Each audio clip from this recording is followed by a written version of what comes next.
the first to know Nsem-Pii TV. Memamo, very, very good morning by Nsem-Pii TV. So, Lawyer Paul Adom Oche and ne also alusi air control. Ewo any colleague Captain Smart, Almunina, ewo journalism nimu. Na Captain Smart, every audio no ha me watch him no moti. Captain Smart, challenge autopsy report the late MP for Ejuso constituency and former deputy finance minister John Kuma anyone by say autopsy report nature say multiple myeloma esafeno plasma cell myeloma eno na honorable John Kuma nemu enye poison bia said the Captain Smart ene Ohiniba Asiedu of Wuntumi FM omususu say poison ana aku John Kuma. And Captain Smart still now challenge say NPP amanyoko no John Kuma say omeka no say poison na akunu no omde akone nam say ene ne wife no Apostle Kuma ede ne nam say autopsy report na bachi say multiple myeloma na akunu nemum poison ana aku John Kuma na isan so omeka no kure ebe sabotage NPP amanyoko nti omde ne nam ana omfa no kure ne daddy. Na lawyer Paul Adom Oche etina aside in fact after Captain Smart ye pa na nsem a odebe to abonten no na minsiri bepi message ebeko na akuti lawyer Paul Adom Oche nsem a ode to dwa na mesabo audio Captain Smart audio na kire mo ne challenger or challenge autopsy reporter abeto abonten no yenko tie nsem we nyina happen. So she wants to know about poisoning. And then guess what? On radio, after she spoke on radio, she's been attacked. Why is she talking on radio? She should go and be a widow. And I don't even know what has become of Ghanaians. Where is all our empathy? Is gone because an election year, there's no empathy. Everybody's callous because an election year. You tell a widow that go away, stop talking.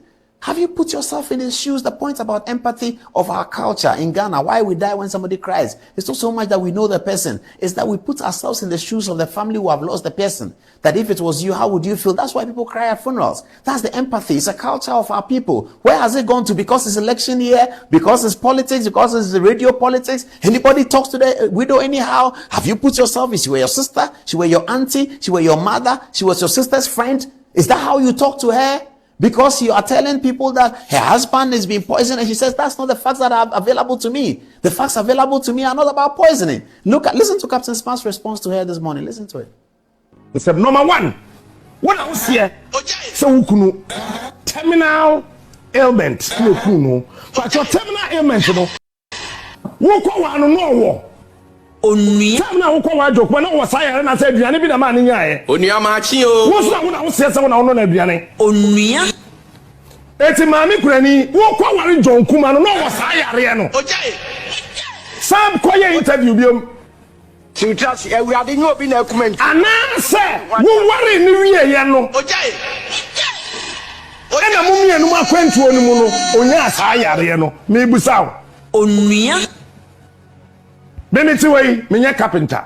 Who could be a minister, me and Centroni Mibusakosa, to Mibusa was seven. Onia.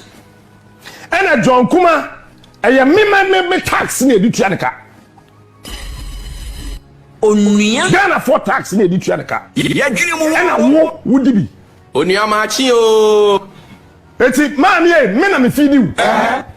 Chop money now, who couldn't you do? Tax home. What's any the Tianica?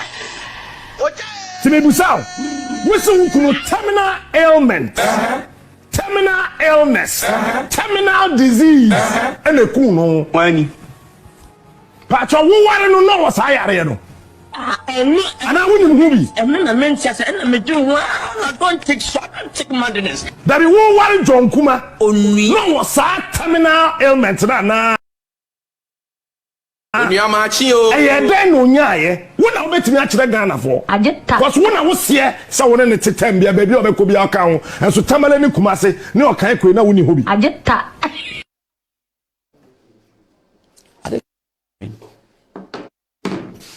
Okay.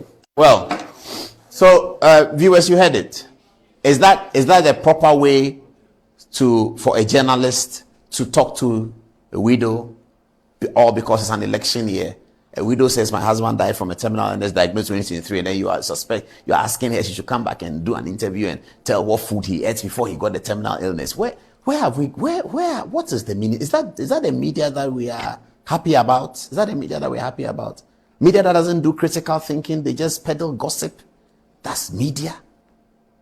Anyway, you send your text to how you look at it. How you look at it, I don't know, but how you look at it, you have to look at it and decide how you look at it. And thank God we're getting quite a lot of views on social media, and we appreciate it that people want to listen to some of these things. We don't have all the answers, but we have ways and mechanisms to ventilate the issues and set up a discussion, a conversation towards nation building. Yes, it may be biased towards free SHS. Yes, it will be biased towards one district, one factory, because free SHS and one district, one factory are correct programs that we will support to the hilt.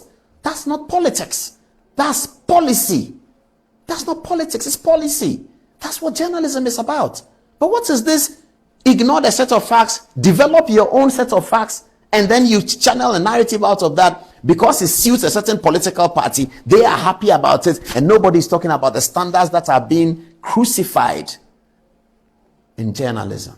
The standards that are being crucified in journalism this way. It's a morning show story. It's a total gossip narrative. I can't even understand it. Anyway, we are running out of time because Brian Achampong is here, sports minister is here. Let's get on with the final bit. Also, Professor Nigel Gezi came up to be called out by the lady. This is what she said. Na Nigel Gezi no, the me say otimi hunu say obi yare. Ohun ma pe no. On say hun kofo yere na ope wo mo na ni de nyame ntwa nkyere no. Ohun Ghana empanyifo nsem beto won.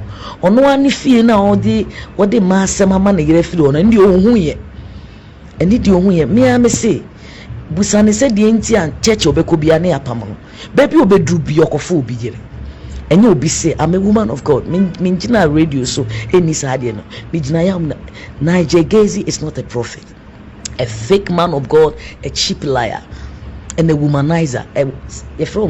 Obi oyi enkofo yere ena odi achire. Me am gina ombu ade mpo oni ni die, and I can't challenge him anywhere. This is a painful moment, and I don't expect anybody to take unnecessary advantage of us. Bisani die na say a relationship. On be ye no ano. Die nti na ma ene ontimi gina ya sorry dem ho emba altar so me preach bi. Dintina even Church of God oboase the whole Ghana Kumasi ontimi nko hobiem eno na omenya nkopon ena na di na oma ne ho ahoden a odi be gyan nkofo yere emususo ne omo ho nko na amane nkwa awa na so sise ya na obedi na sofudie ni dia onka hyen koduru jonkuma de wawie ni die ono no so ye sofo ye gyan ni nyina amanyame onyame ndi ni ntamasem de me wo ka kire na no kura bia nim wo ye trofo wonnim se jon yare and or you are aware and or they koshenko. That is not prophecy. That is fakeism.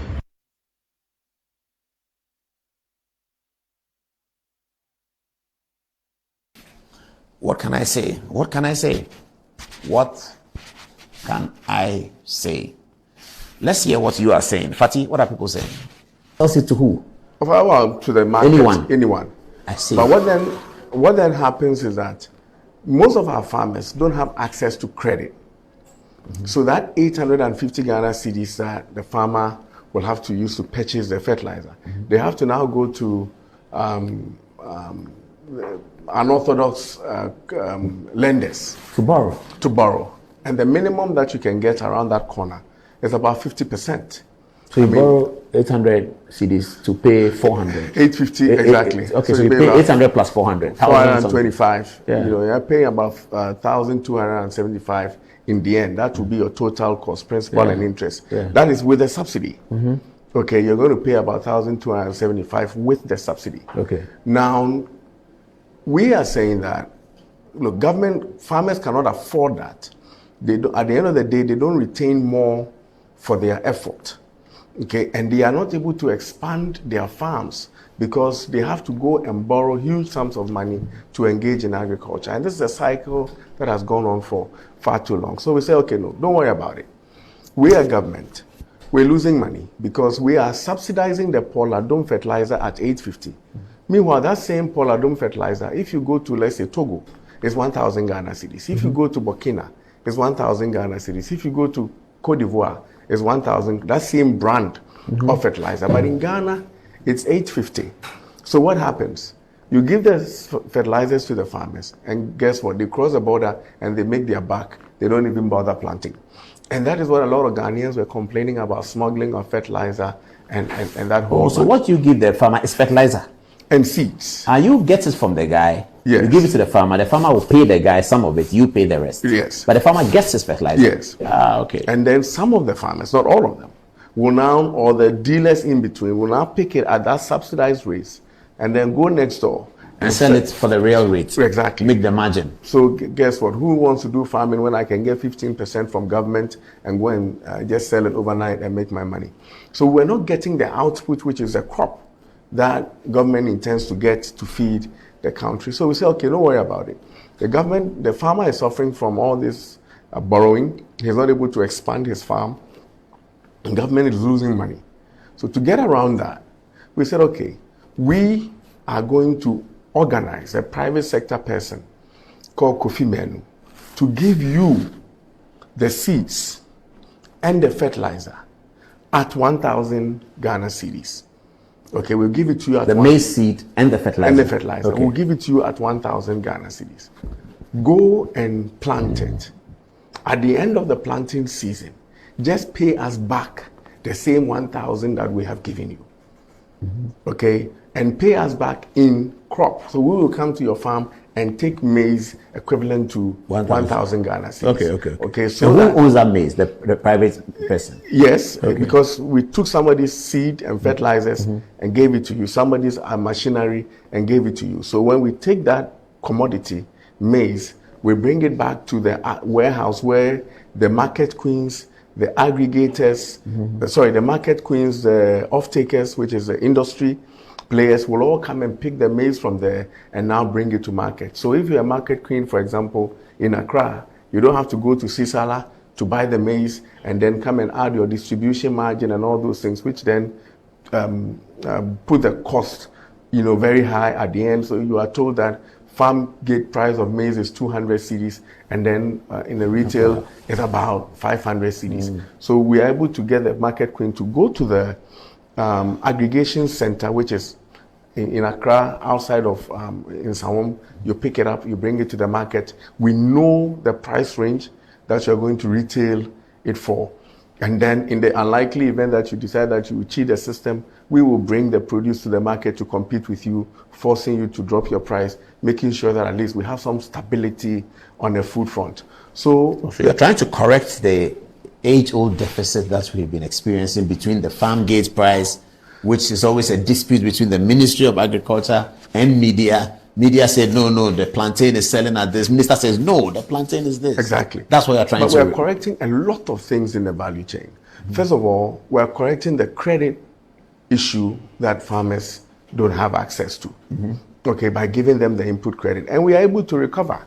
We don't have a problem because we have taken your Ghana card, we have taken a polygon map of your farm and we've linked it to your Ghana card. Okay, with that, we're able to zoom in on your farm and know that, look, you've done land development. We know that. Oh, this is impressive. Oh, yeah. This is impressive. So sitting at your ministry in front of a computer, you can check my uncle's farm at whether he is planted. You say you have done land development, we can see. We get twice a day image of your farm. Two times a day? Yes. How many farms are you dealing with? I mean, we are hoping to deal with about 2.5 million farmers. Individual farmers? 2.5 million farmers. And how many farms? Well, so let's just peg it at 1 to 1, yeah. So yes. 2.5 million farms. Yeah, but you have photo image of all of these farms. Twice a day. Who's going to check it? I mean, you go to planet.com. We've gone past this technology. I mean, it's so advanced. It's not even an issue that we should be discussing. This is the first time we're implementing it in Ghana? Well, no, other organizations, private sector aggregators are actually implementing that. I mean, there's a company called Farmerline in Ghana. They're doing it. It's nothing new. We are just now getting in fact, the president of the Republic met the president of the CEO of Farmerline in Davos. Okay, and the CEO of planet.com in Davos, and then directed that I speak with him to employ the technology in what we're doing. So I did reach out to him, and the conversation is going well.